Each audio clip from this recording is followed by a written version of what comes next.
Jakarta adalah salah satu kota di Indonesia yang terkenal akan kemacetannya.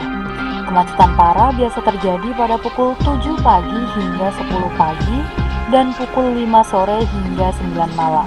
Situasi jalan yang bisa Anda lihat kali ini adalah padat merayap bahkan cenderung macet. Hal ini dikarenakan lampu merah yang terjadi serta arus kendaraan keluar masuk gang yang cukup padat dari arah Tebet.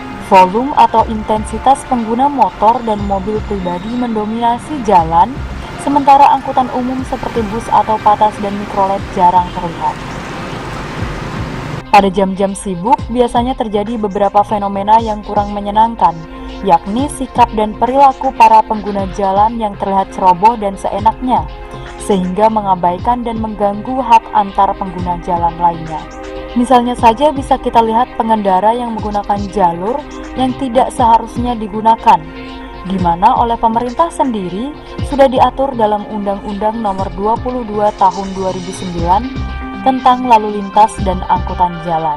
Tata cara berlalu lintas atau aturan berlalu lintas sendiri diatur pada pasal 106, sementara pemberlakuan sanksi dan denda bagi para pengguna jalan yang melanggar aturan diatur pada pasal-pasal 287 ayat 1 dan 2 seperti pemberian sanksi dengan pidana kurungan paling lama 2 bulan atau denda paling banyak Rp500.000. Namun, sayangnya pemberlakuan hukum tersebut tidak dilakukan secara optimal dan kurangnya pengawasan dari pihak yang berwajib. Hal ini tentu saja sangat meresahkan dan mengganggu keamanan serta kenyamanan masyarakat dalam berkendara. Selain menambah kemacetan, sering juga memicu keributan di tengah-tengah hiruk-pikuk ibu kota. Lalu, sebagai landasan moral dan etika, bagaimana seharusnya Pancasila berperan dalam mengatasi permasalahan berlalu lintas? Berikut tanggapan dari pengamat lalu lintas dan perundang-undangan mengenai isu penerapan Pancasila dalam berlalu lintas.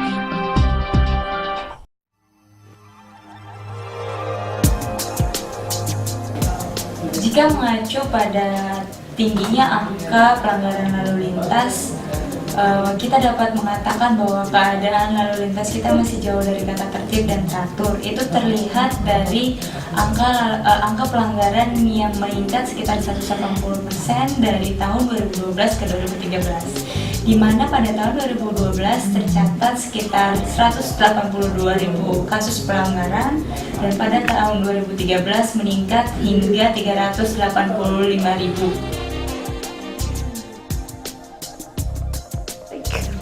Ada hubungannya antara lalu lintas dengan Pancasila, karena Pancasila itu dirumuskan dan disepakati salah satu tujuannya adalah untuk menciptakan ketertiban dan kerukunan di tengah-tengah masyarakat. Pancasila juga merupakan salah satu acuan untuk masyarakat dapat berperilaku sesuai dengan nilai dan norma-norma yang ada di tengah-tengah masyarakat.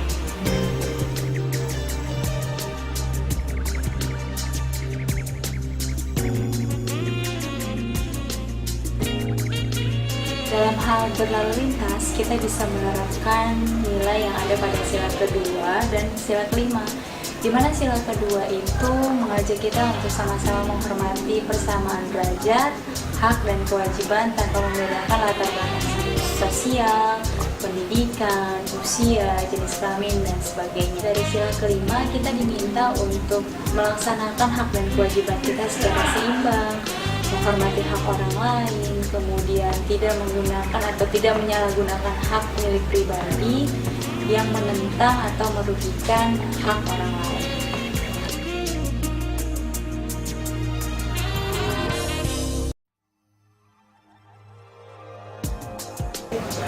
Manfaat dari penerapan nilai Pancasila tentunya menciptakan masyarakat yang lebih tertib, lebih teratur, sehingga nanti bisa menciptakan kehidupan sosial yang lebih tentram, lebih sejahtera, lebih nyaman, lebih aman. Apalagi dalam hal berlalu lintas, kita juga bisa membantu pemerintah untuk mengurangi kemacetan dan lebih lagi bisa mengurangi stres, mengurangi tingkat kecelakaan juga, sehingga yaitu masyarakat bisa hidup lebih harmonis, masyarakat bisa hidup lebih bersatu tanpa harus banyak konflik serta pelanggaran-pelanggaran.